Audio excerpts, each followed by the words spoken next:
আল্লাহ বলছে বৃদ্ধ হয়ে গেল, মাও যদি বুড়া হয় বাপও যদি বুড়া হয়, দুইজনের সঙ্গে বৃদ্ধ হয়ে গেল ভালো ব্যবহার করতে হবে। কারণ তুই যখন ছোট ছিলি ইচ্ছে করলে তোর ছিপ দিয়ে ফালাই রাখতে পারতো। ডান পাশে প্রস্রাব করছো, মা বাম পাশে নিছে, বাম পাশে প্রস্রাব করছেন, মা বুকের মধ্যে রাখছে। আরে বাপের কথা কি কইতাম রে? আরে বাপ একটা পরিশ্রমী নেতার নাম, বাপ একটা ঘাম ঝরানো প্লেয়ারের নাম, বাপ একটা রক্ত দেওয়ার প্লেয়ারের নাম, বাপ আরামের ঘুম হারাম করার মতো প্লেয়ারের নাম। এই বাপটার কষ্ট কেউ দেখে না, খালি পকেটে বাজারে যায়, ব্যাগ ভরে বাজারে নিয়ে আসে। কোনদিন সন্তানকে বুঝতে দেয় নাই বাজারটা কেমনে করছে।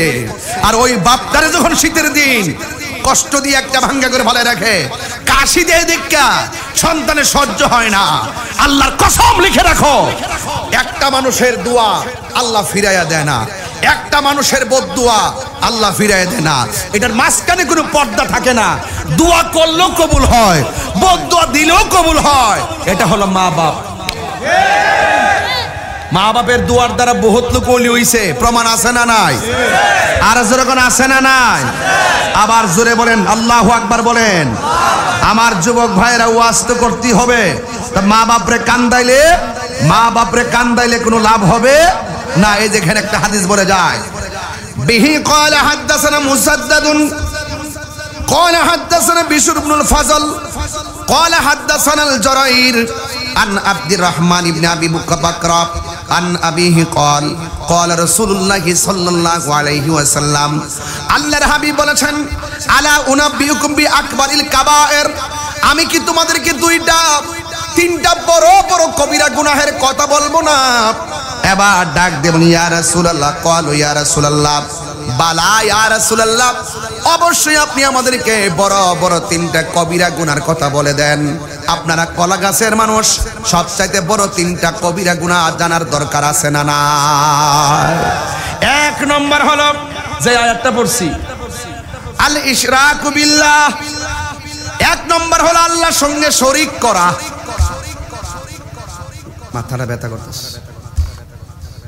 গাঁটটা ব্যথা করতেছে, এখন গলাটা কাটটা ফালাই দিই। কি করব? মাথা ব্যথা হইলে ওষুধ খাবো। মাজারে যদি কোনো বেড়া যদি যায় গাঞ্জা খা, মাজারে কোনো বেড়া যায় ফেন্সি খা, আমরা কি ফেন্সি যে খা হেরে দৌড়মু নাকি তা মাজার ভাঙবো?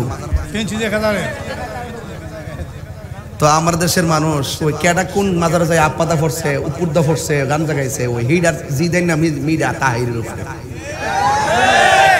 কথা কোন ঠিক না বেঠি? আমরা জানি না এই হাদিস কি আছে কিনা হুজুর।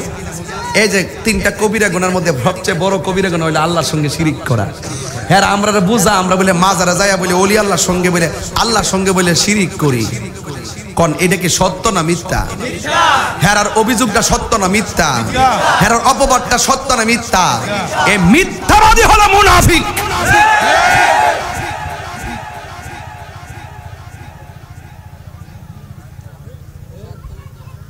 এটা দিয়ে দাও, আমরার উপরে অপবাদ দেয়। কেমনে দরবার ভাঙ্গা গরু চুরি করে লয়ে গেল, কেমনে দরবার আগুন লাগাই দিয়া, শুধু দরবার আগুন লাগাইছে না, মসজিদে পর্যন্ত আগুন লাগাই দিছে। এবার ওই মসজিদে কোরআন শরীফ গুলার ছাই বানায় ফেলাইছে, ফ্যান গুলারে বাইরে ফুইরা ফেলাইছে, ওই সেগুলো লয়ে গেছে গা। জীবনে কত চুর দেখছি, রাত্রেবেলা চুরে হিন্দিয়া চুরি করে, কেউ যাতে না দেখে, এরা ডাইরেক্ট প্রকাশ্য মনে করছে যে গনিমতের মাল, সুন্দর কইরা চুরি কইরা গরু, ছাগল, ভেড়া, দুম্বা, উট, এ দরবারের গাছগাছালি, পুকুরের মাছ যা আছে সব দেখছি হান্ডি ভাতিল সব চুরি করে লইয়া যেতেছে গা। সারা জীবন কইতাছে বেদাত বেদাত, এখন চুরি করে নেওয়ান কোন জায়গা কিতাব হয়েছে আবাদত। কোন কেমন লাগে? এইরকম এরার হাতে কি ইসলাম নিরাপদ? আরে এদের হাতে কি ইসলাম নিরাপদ? এদের কাছে কি রাষ্ট্র নিরাপদ? কথা কোন? যারা মসজিদের মধ্যে আগুন ধরাই দিছে, যারা আল্লাহর ওলির দরবারের গাছগাছালি কাটতে লইয়া গেছে, যারা প্রকাশ্য গরু চুরি করে লইয়া যা, মাথায় টুপি, পরনে পাঞ্জাবি এবং ঘোষণা দিয়া যারা দরবার চুরি করে, লুটপাট করে, এদের কাছে ইসলাম নিরাপদ না, এদের কাছে রাষ্ট্র নিরাপদ না। হাত তুলে বলেন ঠিক কিনা বলেন। আল্লাহু আকবার।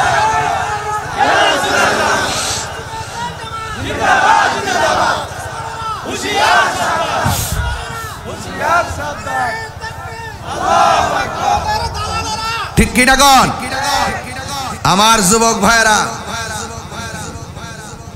গরুসুর আহা, সারা জীবন ওয়াজ করছে আর ইমান চুর, এখন ওয়াজ করন লাগে ডাইরেক্ট আর গরুসুর। কথা কোন ঠিক কিনা? আমরা কি মাজারে যে সাজদা দেই?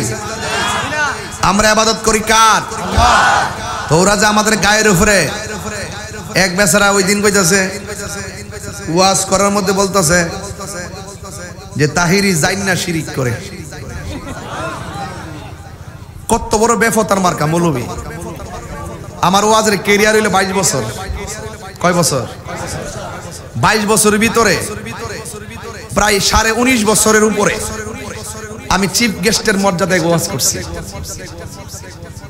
বয়স হিসাবে আমার নাম 10 নম্বর থাকলেও ছাত্র জীবন থেকে আমি সবার পরে ওয়াজ করি।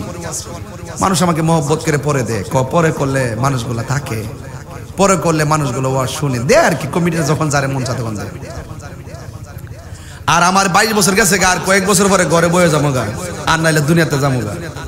একটা তুইব আমার ওখানে এসে শিরিক বুঝাই দিয়েছে। আমি বলে জানি না শিরিক করি, এ যদি আমারে ফা তাহলে নাকি আমার সাইজ করবো।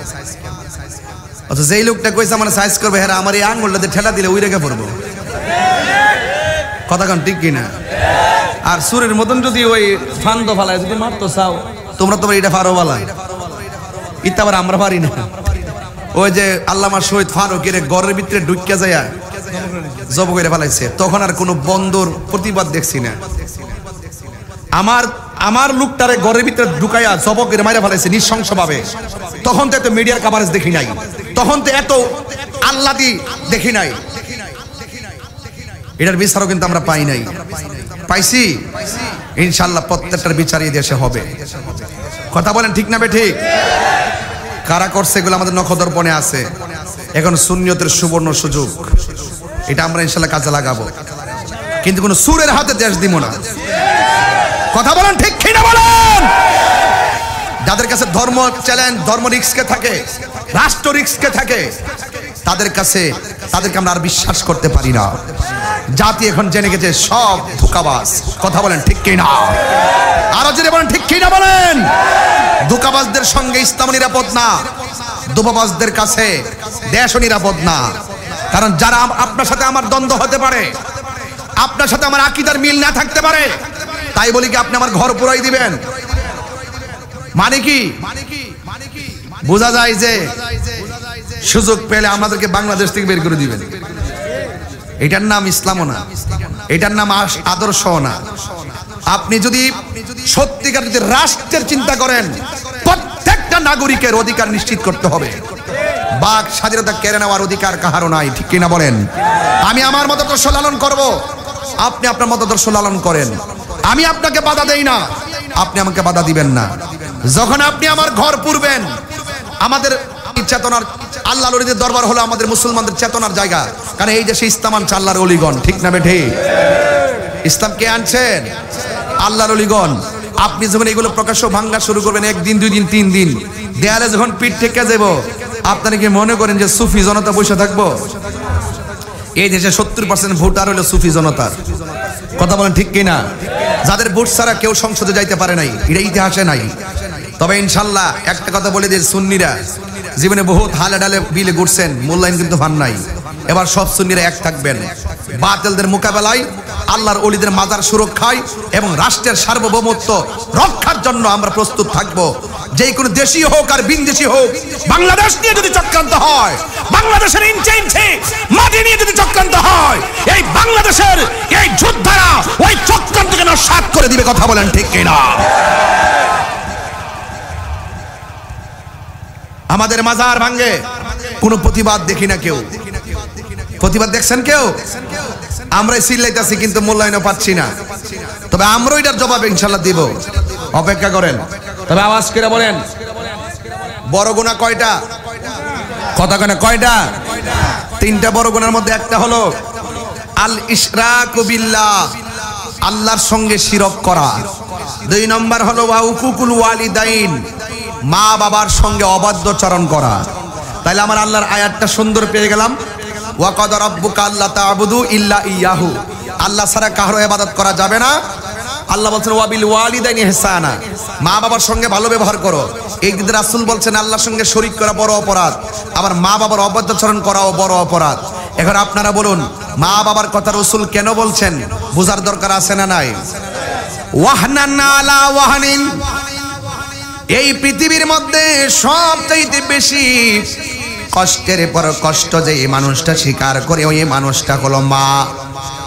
আল্লাহর হাবিবকে প্রশ্ন করা হয়, ইয়া রাসূলুল্লাহ, ইয়া হাবিবাল্লাহ, নবী গো, ও মায়ার নবীজি, আমার কাছে এই পৃথিবীতে সবচাইতে ভালো ব্যবহার পাওয়ার মানুষের নাম কি? আমার নবী বললেন তোমার মা। সাহাবী জিজ্ঞাসা করি, ইয়া রাসূলুল্লাহ, নবী গো, এরপরে কে? আমার নবী বললেন তোমার মা। আল্লাহু আকবার কর না কেন? এরপরে জিজ্ঞাসা করে তারপরে কে? আমার নবী বললেন তোমার মা। এরপরে সাহাবী জিজ্ঞাসা করলেন, নবী গো, তারপরে কে? আমার নবী বললেন তোমার বাবা। এরপরে কে? আমার নবী বললেন তোমার পরিবার, আত্মীয় স্বজন। মার কথা বলছে 3 বার, বাবার কথা বলছে 1 বার, প্রতিবেশীর কথা বলছে আর 1 বার। এই জন্য মার কথা কেন 3 বার বলছে? এই পৃথিবীর মধ্যে আমার আল্লাহ বলছেন ওয়াহানান আলা ওয়াহানিন, এই পৃথিবীর মধ্যে সবচাইতে কষ্টের পর কষ্ট স্বীকার করে মা। এই জন্য মার কথা 3 বার বলেছেন। মা এমন একটা মা, ও যুবক, আমি একটা হাদিস বললে ওয়াজটা আরো ভালো করে বুঝবেন, বলতাম নি রে বাবা। আমার নবী, আপনার নবী, দেখেন, আতা ইবনে ইয়াসারিন আন ইবনে আব্বাস রাদিয়াল্লাহু তাআলা আন্নাহু আতাহু রাজুলুন, এক ব্যক্তি আমার নবীর কাছে আসছে। আয়েশা বলছেন, ইয়া ও নবীর সাহাবী, ইন্নী খাতাবতু ইমরাআতান, আমি একটা মেয়েকে বিয়ের প্রস্তাব দিয়েছিলাম। আমার সন্তানেরা কলা গাছের মধ্যে এমন পোলাপান আছে, মা বাপরে জানায় না, জানায় বিয়ার কথা জানাইবার আগে 1000 মায়ারে বিয়ার প্রস্তাব দেয়, এমন ছেলে আছে না? না দেখ রে, ফেসবুকে ফেম করিস না, মা বাপের বাইরে যাইস না। মা বাপ যদি আতুল লাইন না দেয়, হিডালই সংসার কর, কথা কোন ঠিক কি না? মা বাপের বাইরে যাইবা আর বিপদ লাগবো। প্রেম করে বিয়া করবা, দিনে আনন্দ, রাত্রে যন্ত্রণা। কথা বলেন ঠিক না বেটি? জোরে কোন ঠিক কি না বেটি? দেখবেন সারাদিন যেমনি হয়ে যায়, রাত্রে দেখবেন যে কোটাকুটি লেগে গেছে গা। কারণ হারাম রিলেশনের মধ্যে কোনো আরাম। ওই দেখ ফুলামান কেমন আসে, আসো আসো, মা বাপরে জানা জানায়া, মা বাপরে না জানায়া যায়া ওই প্রেম করে মোবাইলের মাধ্যমে যায়া বিয়ে শাদী করবা, ভাগ্য লয়ে যাইবা গা। কই দিন খাওয়াইব? বাপে দিনে দমক দিলে রাত্রেবেলা মা চুরি করে রান্না করে খাওয়াইলা, আরেকবারের বাইরে পড়ে থাকলে 1 দিন 2 দিন 3 দিন 7 দিনের মাথায় জারাটা বাইরে বাদ ধরাইব। কথা কোন ঠিক না বেটে? হারামের মধ্যে কোনো আরাম। এন্ডা থেকে ফুরসত না, বিয়ার লেগে পাগল হয়েছে গা। ইয়া যে কত মজা, হ্যাঁ কইরা দেখ। এরপর শুনেন না তো, সারা রাত মোবাইলে সেটিং করে।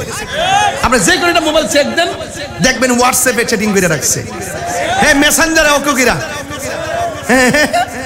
এরপরে এই মুহূর্তে লাইন মা ফজরে ডাক দিলে উঠে না, তখন তার জুতাটা ফিডাই উঠানোর দরকার। 1 দিন 2 দিন 3 দিন ফিডাইল, এমন বান্ধব নাই যে তোমার 3 দিন খাওয়াইব।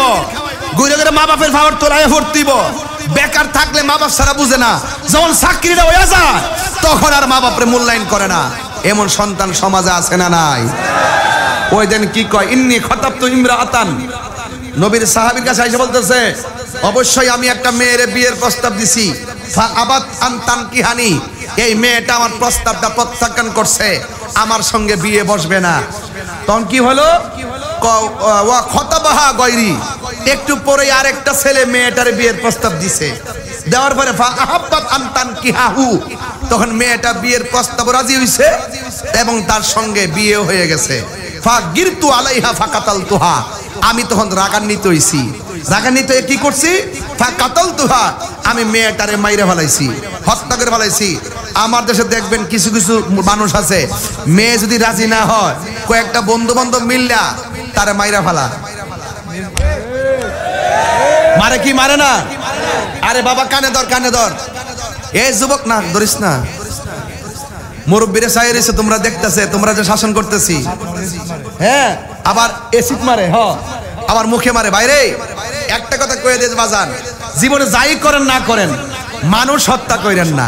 একটা মানুষ হত্যা করা মানে পৃথিবীর মানুষগুলোর হত্যা করে দেওয়া। এই হত্যা কোনোদিন করবেন না। আপনি একটা মেয়ের বিয়ের প্রস্তাব দিচ্ছেন, মেয়ে যদি বিয়েতে না রাজি না হয়, আরেক জায়গায় যদি মেয়েটার বিয়ে হয়েও যায়, তাহলে মনে করবেন যে আপনার কপালে মেয়েটা আল্লাহ লিখে রাখে নাই। কথা কোন ঠিক কিনা? আবার কিছু দেখবেন মেয়ের মাও রাজি না, বাপও রাজি না, ছেলের মাও রাজি না, বাপেও রাজি না। লাস্টে দুইটা সিদ্ধান্ত নেই, তোমার বাপ যেহেতু রাজি না, আমারও বাপে যেহেতু রাজি না, এ জন্মে তোমাকে না পাই, পর জন্মে যেন পাই। কি করতে হবে? কয়েকটা রশি লও, লইয়া এই মাথায় তুমি বান্ধো আর ওই মাথায় আমি বান্ধি, গাছের উপরে উঠো, আমরা দুইজন দুইজনকে। বাইরে ভাই দেখেন হাসতাছে বেটা, হাসতাছে বেটা। কি খারাপ লাগতেছে? এটা কিন্তু অহরহ চলতেছে। কথা কোন ঠিক না বেটি? এ জন্মে তোমার যদি না পাই, পর জন্মে যেন তোমার পায়। দুই রশির মাথা আমাদের দুইজন লাগাইয়া এমনি গাছের ডাল থেকে হইরা জায়গা একটু ওকে ডাকছে জান, একটু পরে জান, একটু পরে আব্বা আমার বাঁচাও। কথা কোন ঠিক না বেটি? এই দুই রশির মধ্যে লাগা মানে হলো শয়তান জিতে গেছে, তুমি হেরে গেছো। রাসূল বলছেন আত্মহত্যা করা মহাপাপ। যারা আত্মহত্যা করে কিয়ামতের পর পর্যন্ত ওরা এভাবেই আত্মহত্যার মৃত্যুর কষ্ট ভোগ করতে থাকবে। কথা বলেন ঠিক কি না বলে? খবরদার যুবক পোলাপান, আত্মহত্যা করা যাবে। ইদানিং দেখা যায় শুধু অবিবাহিতরা যে আত্মহত্যা করে এমন না, কিছু কিছু বয়স আছে জামার লগে হুদু হুদি ফেনফিনি করে। এই বেটা সারাদিন বিলো কাম করেছে, বাদ দেওয়ার নামে লেস নাই, গামছাড়া দেওয়ার নামে লেস নাই, নিজে খাইয়া বুমে হইতা দেয়। জামাই আবার পরে ক লয়া খাইলেন মাথাটা বেদনা করতেছে। যদি বউটা কইতো আপনার লাগে আমি খাইছি না, জামাই কইলে যে আমি সারাদিন কষ্ট করছি, আমার দুঃখ শেষ। কথা কোন ঠিক না বেটি? আয়েশা হযরত মা ফাতেমারে বলছে, ফাতেমা আমার আলী যেন তোমার একটা ডাকের বেশি দুইটা ডাক দেওয়ার না লাগে। তখন আলী রাদিয়াল্লাহু তাআলা আনহু রাত্রেবেলা যখন ঘরে আয়া দরজার মধ্যে টুকা দিত, সাথে সাথে মা ফাতেমা দরজাটা খুলে দিত। তখন জিজ্ঞাসা, তুমি কি এত রাতে ঘুমাও নাই? না ঘুমাই নাই। তিনি পিঠটা দরজার মধ্যে দিয়া দাঁড়ায় থাকতো, টুকাটা দিত আর সাথে সাথে খুলে দিত। তো সুতরাং এভাবেই হুন্না লিবাসুল্লাকুম ওয়া আনতুম লিবাসুল্লাহুন্না, নারী হলো পুরুষের পোশাক, পুরুষ হলো নারীর পোশাক। পুরুষের সুখে স্ত্রী সুখী হবে, স্বামীর দুঃখে স্ত্রী দুঃখী হবে। এটার নামই হলো সংসার, এটার নামই হলো পরিবার। স্বামী স্ত্রী যখন ভালো থাকে ওই ঘরের সন্তানগুলো আল্লাহর ওলি হয়ে বের হয়। এই জামাইলকে জিদ করে কেরি বুড়ি খাই লিতেছে, ঠাস করে বাপের বাড়ির জায়গা আর আইতাম না, তোমার সংসার করতাম না, অথচ 3 ফুলা বড় হয়ে গেছে। এই জিদদের নাম হলো হারাম। কথা কোন ঠিক না বেটি?